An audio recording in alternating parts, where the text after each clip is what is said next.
Okay, so welcome today to today's podcast. I've got an amazing guest today. His name is Glen McCarty. Now, he currently serves as the consulting director at Velocity Smart Consulting. Now, after a really successful tenure as a transition director for Unisys, Glen made a strategic shift to client-side consultancy. Now, since 2013, he's played an integral role within Velocity Smart Consulting, focusing on the mission of delivering exceptional IT service management experiences for their valued clients. So, Glen, a huge thank you to you for joining us today. Thanks for inviting me, Farrah. It's a pleasure to talk to you. Oh, that's wonderful. So, Glen, first of all, I know we were talking off air. We were talking about your amazing ServiceNow World Forum gig that you had speaking. So, how was it for you? It was really interesting. And it's a great opportunity to speak with ServiceNow. And quite an honour. Of all the hundreds of partners, they asked me to turn up and talk a bit about the build program, which doesn't get a lot of attention really from ServiceNow partners. It's kind of like the poor cousin at the side of consulting and implementing and reseller. And I think that's because people don't really see it as a big revenue driver. So internally within ServiceNow, there's a big initiative right now to really drive build to enhance awareness and to try to show people that actually it's really easy to get involved with build and it's a really good revenue stream. So it was a really great process to talk with ServiceNow and then get out there and try to talk to the other partners about what we've been doing in build to see if it helps them on their early stages of journey.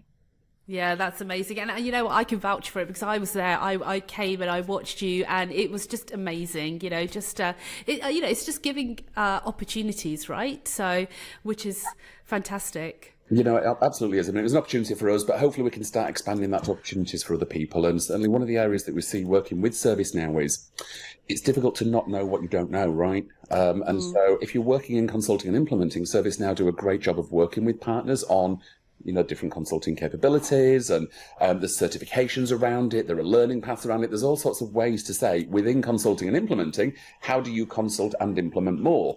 But taking a jump over into a different stream, such as build, seems like a big step for partners, and really ServiceNow are trying to kind of break down that it's a big thing to move into some of these other streams because it really isn't. And hopefully that's what we did at the show at the World Forum. Yeah, that's amazing. So wonderful. So for anybody who doesn't know you as well as I know you, could you just kind of share maybe perhaps your background journey? Let's start at the beginning, right? How you first got introduced to ServiceNow and how you've achieved such great success to be in the position you are today. Well, thank you. I mean, it's lovely to hear that you think I'm successful, first of all. We never think that of ourselves, right? So it's always nice to hear it from other people. My background actually started really, I would say pre-IT. I was never in the IT industry. It was never really a goal for me when I was young, and certainly when I started my career, I never imagined I would be in this sort of space right now. So when I started, I was very much in call centres. I bounced around jobs like a pinball when I was in my 20s and worked in various different call centres and found I had a bit of a skill for communication. And that meant that I, again, basically started working in a call centre, right? So I then moved to call centre supervisor, call centre manager. So I worked in that industry for a long time and eventually ended up implementing call centres. So I started building them for people like Cable and Wireless, when they were in the Dearne Valley in the UK. And moved out to Amsterdam, actually. I made a move over there when I was in my early 30s and implemented call centres for people like TomTom and Adobe. But it was just customer service call centres. So then while I was in the Netherlands, I got a job offer essentially from a company called Unisys, which is a well-known large managed service provider, but that was still to set up call centres. It was not IT at all. And I worked setting up their service desks, basically, so really just the kind of call operations side of things for a couple of years, and was fortunate to be promoted to transition management and then finally transition director. And that meant I had to then encompass a broader spectrum of capabilities for implementation, not just then the call center or the service desk part of things. I was then implementing all of the other IT services, which brought me very much into the IT fold. And I worked with them as transition director for 7 years, eventually, and then skipped over to working. Actually, I did a consultancy gig for Velocity. And when Velocity first started, we'd been introduced through a company called Gatwick. So it was actually the Gatwick Airports organisation to do some transformation enablement. And they used ServiceNow. And so we kind of got involved with ServiceNow through client, and I then stepped out to run a project for a company called Viola Environmental, who wanted a target operating model. So that was them pulling in some of my background about IT service management I gained from Unisys to create a target operating model, which then reflected onto the way that they wanted their ServiceNow implemented. And so I worked with Viola for about a year, and I was up to my armpits then in ServiceNow, and it hasn't stopped since. Wow, that sounds incredible. And obviously, what year was that then you got introduced to ServiceNow? Was it quite early on? Yeah, so I mean, Velocity was working with Gatwick 2011, 2012, and Viola Environmental was the end of 2012 all the way through 2013. So yeah, it's about 10 years ago now, which in the IT industry is forever, right? In the IT industry, 10 years feels like 1,000. So yeah, it's quite a while now since I was introduced to them, and then my career has gradually built from there. So I was actually working with Velocity as a consultant back in the day, and Veolia went really, really well. And so then Velocity asked me to stay on as a managing consultant then. And finally, a few years ago, they offered me partnership. So I'm now one of the 4 partners that own and run. And it really has been a gradual progression from consultant to managing consultant, then on to director and partner. So it's been a really interesting 10 years to become more involved in the business side of things, as well as delivering, hopefully, excellence for our clients. Yeah, that sounds incredible. And I just love your career, how it's panned out. And obviously now that you are a partner, that transition that you had from consultant and all the way up to partner, like what advice would you give to like people that want to kind of make that kind of mark in the business to kind of get that kind of level? What advice would you give those guys? Be patient. Really. I think one of the difficulties that we see is from both the IT industry and the younger kind of what I call Insta generation, people that have grown up with, Instagram and immediate Insta fame, is that I think there's a real belief that you can have instant success. And you're going to start a job, and within 3 weeks, you're going to have a promotion. And within 6 weeks, you're going to have a 6-figure salary. And within 6 months, you're going to be top of the industry and living a fabulous life. By the way, patience is the key, consistency of approach, work. And unfortunately, it's a bit of a boring story because I'd love to say there's a magic wand and an immediate solution to getting instant success. The reality is it's consistency, it's hard work, and it's dedication over a long period of time. It's taken me 10 years working with Velocity to get the place that I am now. It's not something that can happen immediately, even if, because when I joined Velocity, I already had a lot of experience. I was already in my 40s. I've been working in this industry a long time, but still there is no instant success. So consistency, patience, and hard work, unfortunately, are the answers to it. Yeah, that sounds incredible. And, it's really interesting because obviously that comes down to mindset, right? It comes down to attitude. Yeah. How would you say that you've managed to develop that kind of, patient mindset? You didn't job hop, right? You didn't kind of go, this is not happening, right? Let me go join someone else where I can get promoted. And how did you kind of have that mindset to kind of go, no, I'm going to stick with this and it's going to work out in the end? So I think actually a lot of that comes down to an acceptance of a loss. So whatever job we're in, there's going to be good days, there's going to be bad days. There's going to be days when you're winning, there's going to be days when you're losing. And it's really easy to focus on the good days and think, yeah, this is what it's all about. I'm going to sit back and I'm going to enjoy my success. But then become almost dented by the losses and feel that if you're having a bad day, a bad week, because we do have those, bad month even sometimes, the opportunities are not converting, the current clients are complaining, the invoicing's not where we want it to. There are times when it's difficult. And an ability to accept that loss as a learning opportunity, it's not the end of the world, it's not the end of the job. It's not the end of my satisfaction with this. It's something where, there are some opportunities here for me to learn about why this is a bad day, a bad week, or a bad month. Take that on board, accept it doesn't make me a bad person because things are not going well this day, this week, this month, and try to flip that around into an understanding about what can I learn from that loss and how can I make next day, next week, next month into a win. And that kind of bloody mindedness and resilience about consuming losses and not being driven down by them, I think is the key. Yeah, no, that's incredible. And, obviously you touched upon being resilient, right? And that's, I think, essential in navigating the ups and downs, especially when you're in quite a challenging industry. How have you personally built that resilience to kind of not let it, get you down? And what strategies would you do you employ to kind of bounce back from those setbacks as well? I mean, that's been a journey in itself, as with all of us, particularly when I was younger. Yeah, of course, the losses get you down. You have a bad day. Your manager calls you and says, hey, I don't like what you did with this client. A client calls you and says, hey, I'm not really happy. Anything can happen to give you a negative experience. And when you're younger, it's really easy to take those on board because we don't really realise that everybody has bad days. You know what? If my manager's calling me grumpy and saying, hey, I don't like the way that you handled that issue, well, it's probably because he's having a bad day as well. It's probably because he got a bit of a hard call from the client, giving him grief as well. So I think an understanding that, you know what, we all have bad days. It doesn't define us. It doesn't generate the journey. It gives us opportunities and an ability to be able to talk to the other people who are creating that bad day. It's really important to be able to sit down with them and say, okay, hey, I get that you're disappointed, unhappy, whatever it is. Completely accept that. Let's talk about it. Let's work out why that's the situation. Is there something I can do differently next time? Is there some different way that we can work together to make this into a success? I think has really been the key, because it means that when I do have one of those negative issues, one of those down days, the resilience comes from the ability to consume that negative and try to turn it into a positive, which stops me focusing on it being just a negative and I'm a bad person, I didn't do something well. Yeah, I think that's great advice. And they do have that kind of, it's that psychology saying about, if someone is having a bad day or is taking it out on you, it's like, well, they're obviously having issues, right? So it's not a reflection on you. And, it's like, it's almost like try and be in your own bubble to kind of not let that kind of influence you. So, yeah. I think it's a focus on the why. Quite often when people are giving us negative feedback, it's not the feedback itself that's important. It's why they're giving the feedback. What's going on for them? What's driving this? Why is that feedback coming my way? And what do we want to get out of this? And if we can, between both parties, kind of accept that, it is feedback. It's not a complaint about the person individually, and it's there for a reason. Usually it's there that they want something different. They want something more. They want to change the dynamic or change what's happened. And if we can focus on making that change, it sort of divorces us from the you're complaining about me, and then moves us on to you're identifying a demand here that I can help you support.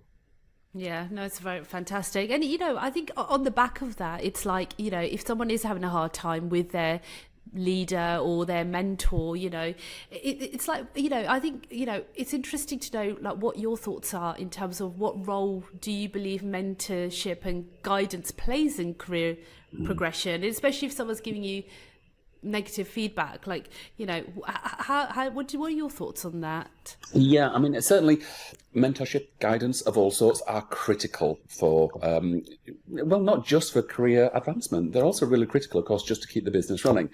And I think we sometimes misunderstand what mentorship is, and it's not necessarily just something formal that's been implemented by HR from a senior lead. It doesn't have to be that your manager is your mentor. We get mentorship from all over the place. We get mentorship from our colleagues, subordinates quite frequently as well, and other people that we work with in the industry. I mean, yourself, you're in some ways a mentor to me. You're incredible at your communication style, and I will learn from the way that you communicate, and I consider that to be a part of mentorship as well. So taking opportunities to grab mentorship, even when it's not intended, I think is really, really important. And anytime we can learn from another individual that we work with, we're going to make ourselves stronger.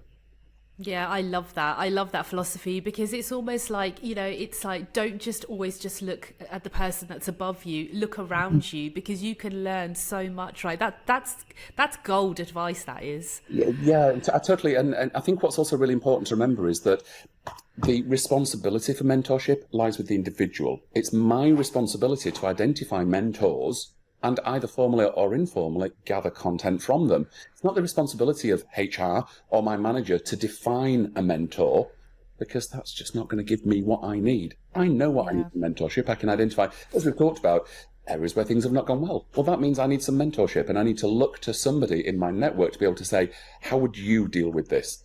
What would you have done differently, and would that have made the situation better? So I take responsibility personally for gathering mentors rather than asking somebody else to give one to me. Yeah, absolutely. And, what advice would you give to people that are in the ServiceNow community that perhaps they don't have that kind of, especially with remote working these days, right? So it's very difficult, you're not in an office anymore, so you can't just kind of grab someone at a coffee machine and go, hey, So what advice would you give to those guys that are maybe sitting there by themselves? Maybe they don't have the best relationships with the people they work with, and they're kind of like in a stuck, right? They're in a hole.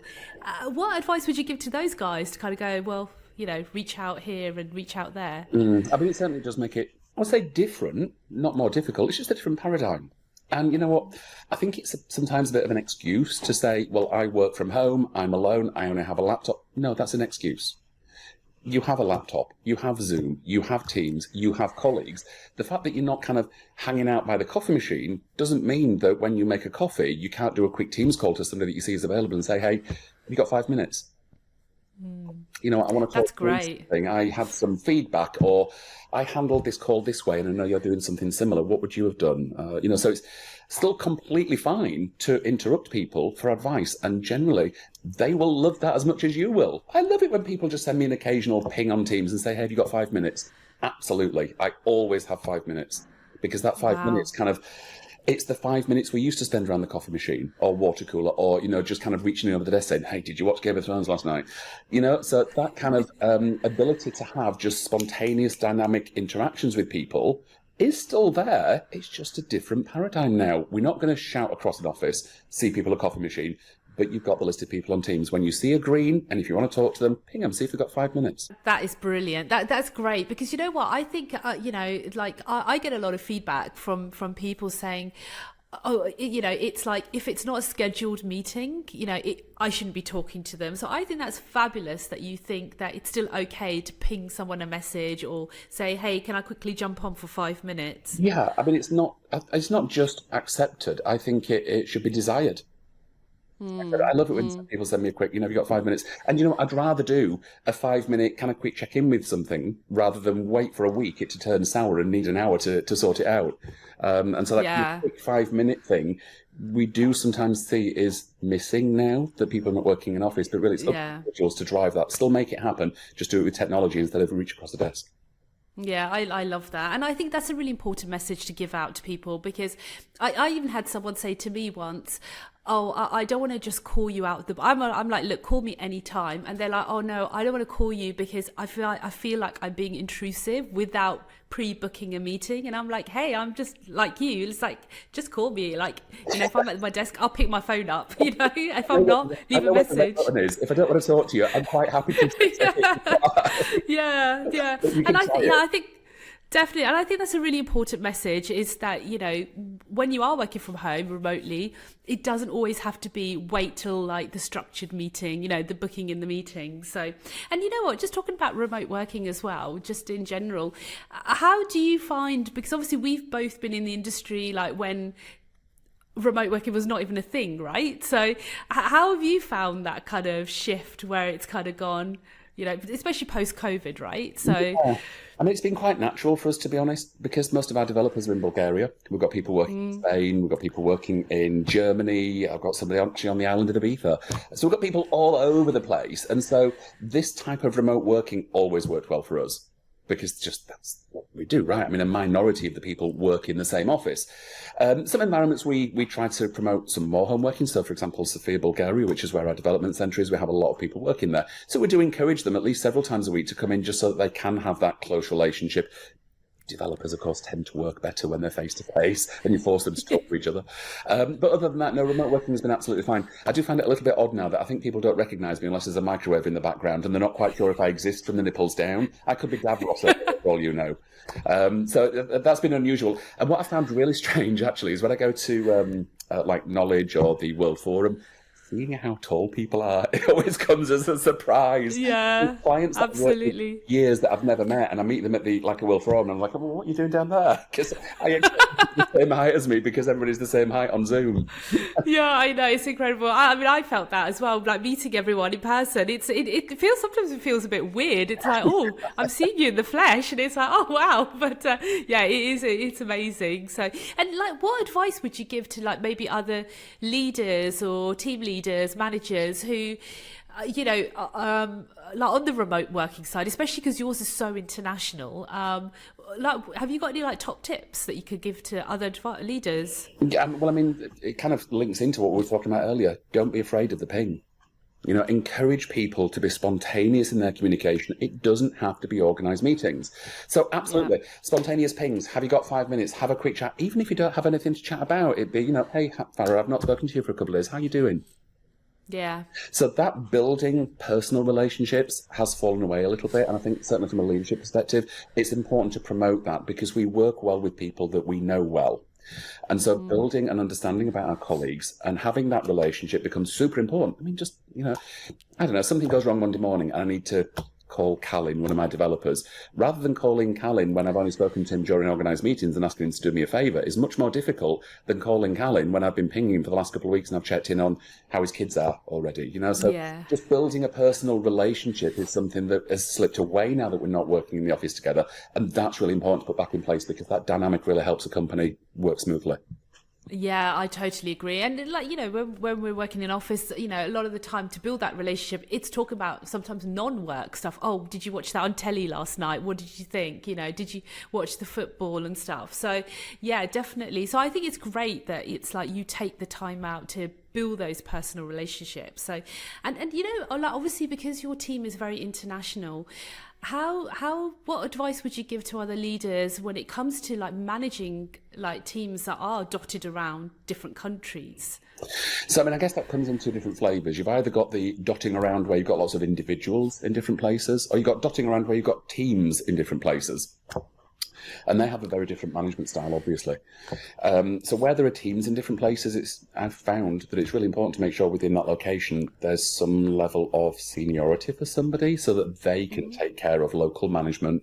Obviously, you get local HR and local legal issues which have to be accommodated in that area. And it's important that somebody takes care of that and also takes care of the shall we go out Friday night for a drink, or let's make sure that we've got some extra chairs in the place because we're running out of space, or who's going to sit where, the sort of the stupid small minutiae of everybody working together, which you can't do if you're remote. So it's really important to make sure you've got some seniority in those groups so that you've got somebody who is just keeping things running that a remote person can't. If you've got lots of individuals, well, obviously you don't have that issue, but then it's even more important to overdo the personal relationship stuff. So if we've got somebody who's working, so we have somebody, for example, that works in Spain. She's the only person that works in the whole country, and she's amazing.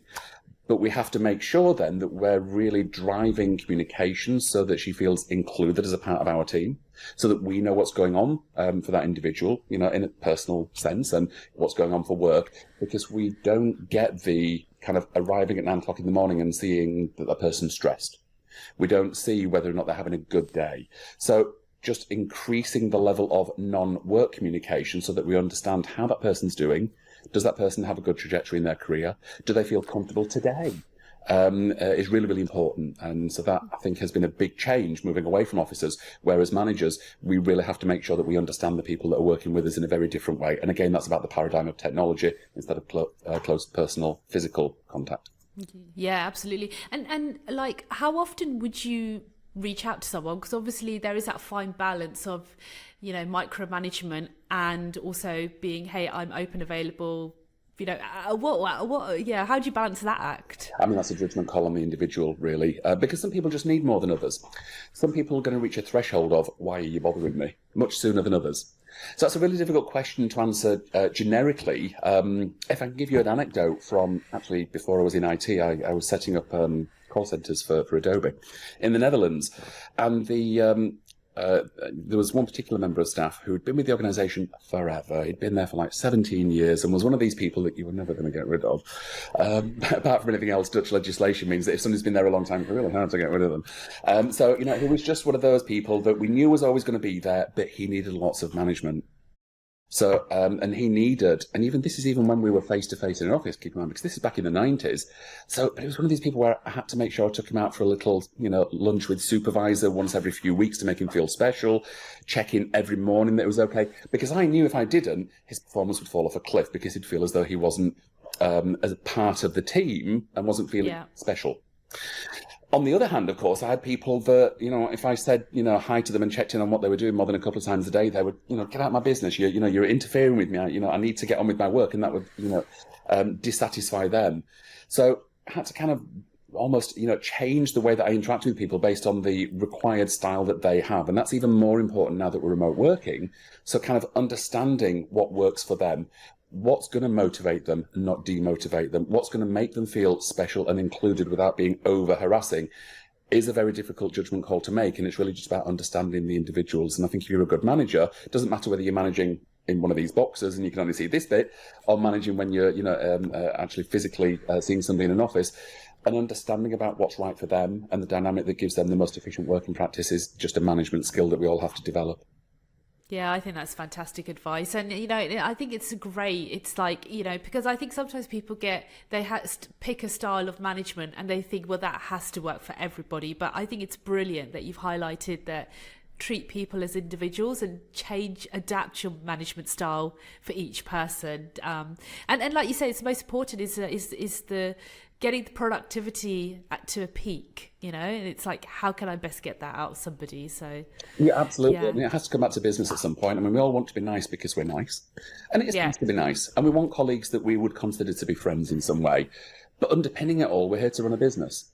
And it's really important as a manager to say, you know what, I do want to be friendly with all of my colleagues at different levels, but ultimately I need to be friendly in a way that then drives performance, drives capability, because that's ultimately what I'm promising to my clients. And I don't want a best friend in my business who's completely inefficient because of the dynamic we've created. And so that balance between friend but friendly for business is also something that's difficult. And it's another thing where, you get ups and downs. I'm sure all of anybody that's worked in management for any length of time will accept that at some point they screwed something up. They didn't do the right thing. They didn't communicate in the right way. And some of this is about, through the journey, accepting that I'm not a perfect manager.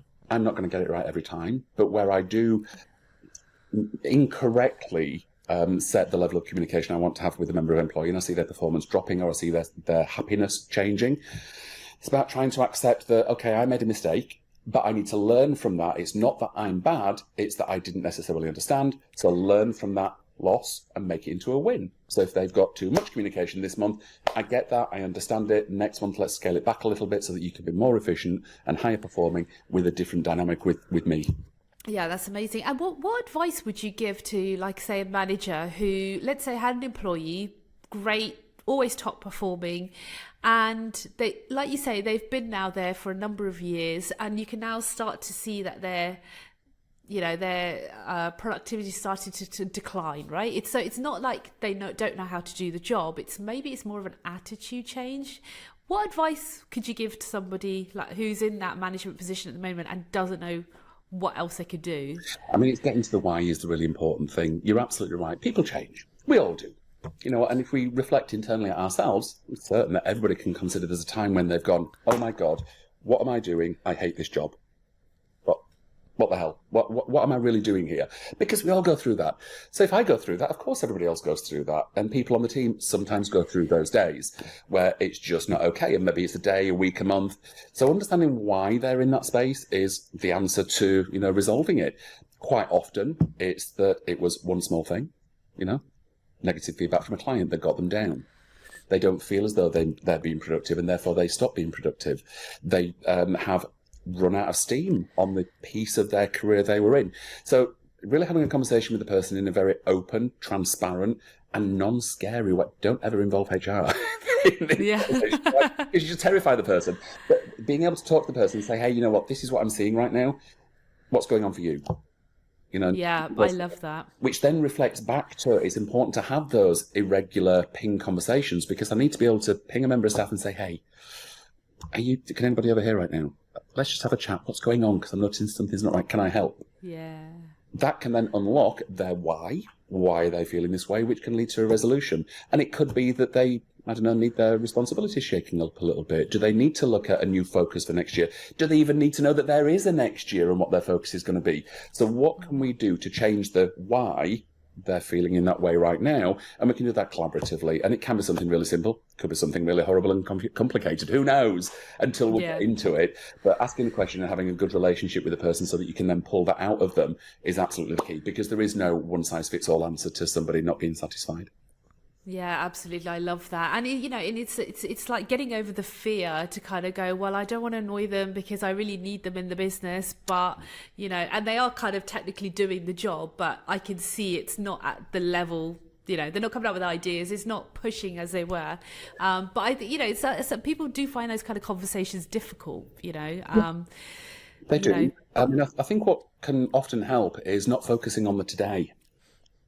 Focus on the tomorrow, right? Let's not focus on the fact that you feel like crap today. Let's not focus on the fact that there was negative feedback. That's history. It's done what it is. Let's focus on what we can do to change that, evolve that. Let's start talking about 2024 priorities. Let's start talking about what the business is doing and how you can be an instrumental part of that. So quite often just shaking them away from that and saying, you know what, forget what the past was, forget that negativity, forget whatever it was that drove you here. Let's just take something from that and work out how the future can be different, can really help them to believe that, because in their heads, of course, quite often they're doing the whole, oh my God, I've had negative feedback from a client, I'm going to get fired, I don't want to have a conversation with them. They're spinning in their head on all these negatives. And as a good manager, we need to shake that negativity away, remove the fear. This is not about you getting fired because there's been some negative feedback. This is about us making sure that we're servicing our clients in the right way and delivering a great experience for employees that work for the company. And we can do that as managers. We just have to get the employees focused in the right way so that we can collaboratively build for the future. Yeah, that's amazing. And I really like the point you made earlier about you don't need to wait for a one-to-one or a weekly one-to-one or a monthly one-to-one to have that conversation. You can simply just ping them and go, are you okay? Yeah. Are things okay with you? How can I help? Totally. And I think you get a better response that way. I mean, it's always scary. Of course, we've all been junior people in organisations, and you know what? If you're coming up to an organised, formal one-to-one where there's going to be a form filled out, and you know that there's something negative going on, and you're already feeling horrible about it, the anxiety of leading up to that one-to-one is horrible. So it's horrible for the individual, and performance falls off a cliff because when somebody's in their head, they're not giving their best. So it's quite often a lot better to sort of puncture that by not waiting for a one-to-one and just doing a quick 5 minutes. Let's just catch up, because it takes the fear out of the one-to-one, because it's still going to happen. We still have to do it formally for HR. But if you've had all of the difficult bits up ahead, then the one-to-one becomes much more about, hey, we talked about the fact that you were bum, bum, bum, bum, and we've already talked about, so what we're going to do in this one-to-one is agree how we implement something that's going to help. Absolutely, I love that. And you know what, these days as well, mental health is such a big topic, right? It's probably like the number one topic in all organizations and even socially as well. So I definitely I agree that mental and emotional well-being is critical for sustained success. Personally yourself, how do you prioritize self-care and manage stress or burnout, I would say a really demanding kind of role that you're in at the moment? Yeah, well, I mean, it's different for everybody. Personally, I do the gym. I find it really works for me to get out of my head and get into my body because I'm an overthinker. And if I don't do something like that, if I try to stay mental, I just would never sleep because I'd be spinning on things all the way through the evening, and then it'd still be in my head when I'm trying. It would, I'd go insane. I'd go insane. So my personal strategy is go to the gym, go frequently, and really work on my body, and that just stops me thinking, allows me to switch off a little bit. It's almost like getting a reboot in my head, and it means that when I finish there, I can get back into it, and I'm strong again. Yeah, I love that. So yeah, that's amazing. So wonderful. And what I was going to say is, let's say for the new people that are joining the ServiceNow industry and who are establishing themselves, just in terms of a career sort of progression point of view to stand out in the industry, what would you recommend? What would be your advice? What they should get into? So in the ServiceNow / IT service management industry, I think there's an immediate assumption that the career path to excellence comes from technical ability and technical certification. And certainly that's a part of it, because you've got to have a good baseline of understanding the technology. But the way that I see people really driving success is focusing on the why. Why are we doing this? Why does the client need this? What's the background for the demand? Because focusing on business need, which then can be delivered using IT capabilities in ServiceNow, is, I think, the bleeding edge of what we're doing within the industry right now. So gone are the days where we can get away with just implementing incident management. No, clients have done that. They can do that themselves. Why would they come to a partner organization or a ServiceNow consultant direct to say, hey, deliver me incident management? It's stupid. It's just not going to happen. What they do want is somebody to say, okay, what we see is your business needs incident management delivering in a certain way to be able to deliver against its mandates. And that additional business context and the why we're doing things is where I'm seeing real achievement with people right now. And those are the people that will become leaders, managers, consultants, because they're able to create something that a customer wants and have it delivered by the people that then haven't focused on the why, that have done the certification. So certainly if your career goal is to be a developer, that's what you want to be, you don't want to move beyond that, totally go for technology, go for certification, follow the learning paths that ServiceNow set out. It's great, it's a fantastic progression. But if you want to go further, yeah, you need to step into the why. Wow, that's incredible, that is. And what, like, to somebody, to like, you know, when people apply for a job, they apply for a job title, right? So what job title would that why fall under? What category? Well, you know, I mean, it really doesn't need to. So the people that succeed are the ones that actually don't have the capabilities for the job on paper in front of them. The people that succeed are the ones that have capabilities going beyond the job that's in front of them. So certainly turning up for a job as a developer, for example, because we know that that's the bread and butter of this industry. You know, if you turn up for a job interview for a developer and you show me your certifications, you talk about the fact that you've implemented X, Y, and Z, well, that's great. But the other 20 people are all going to say exactly the same thing. The person that comes for an interview as a candidate for a developer, but can also say, you know what, I've been studying ITIL v3 as well, because that's really interesting for me. And the last client I worked for, we implemented this. But actually, when I talked with the client, I think we should have implemented these things because of whatever various reasons. Now, that's the developer that sticks out in my mind, because I know that I'm going to hire him as a developer, but he's going to be extremely valuable, because I can leave him in front of a client without me having to be there all the time. And I know that he's going to have some progression because he's already been responsible for his own education and his own progression even before he got to me. Right. So now, reflecting on your own career journey, what advice would you give to young ServiceNow professionals aspiring to enter the industry or follow a similar path to the levels that you have reached, Glen?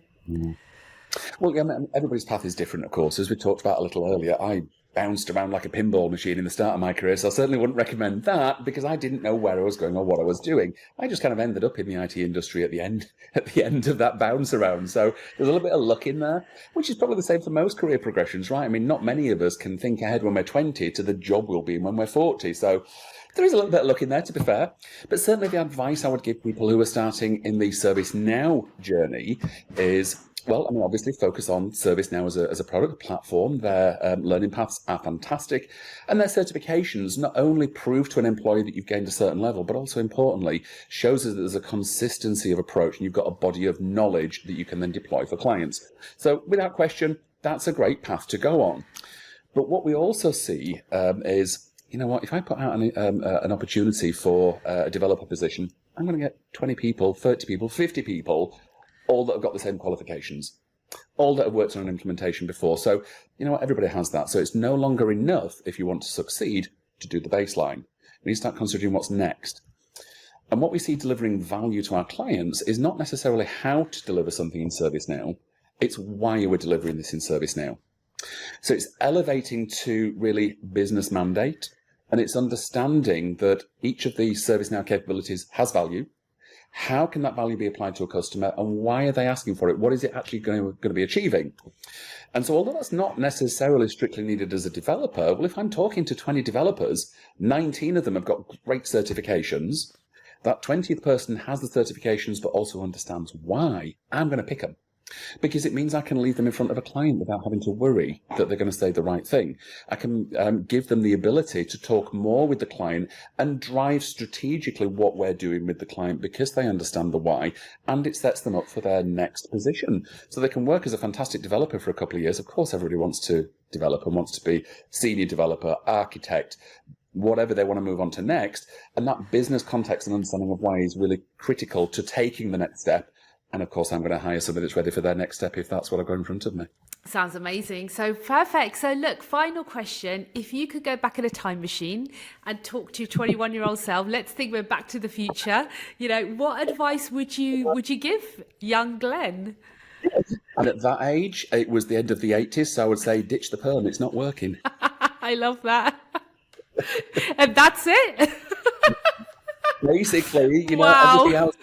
A 20-year-old, I think when we're all kind of 2021, we take ourselves extremely seriously. And, you know, I'm 21 years old and I've got to get on my career path and I've got to build for the future and it's all happening now. I'm 21. My God, everything's so important and so exciting. I mean, I'm a lot older than 21 now, and kind of looking back, I mean, really what I'd say for people that are 21 is don't take it so seriously. You've got a long time ahead of you. Be patient. And certainly, if I could tell myself something at 21, yeah, say, stop thinking that 21 is going to be it. It's not going to be all over this year. You don't have to plan out the rest of your life this year.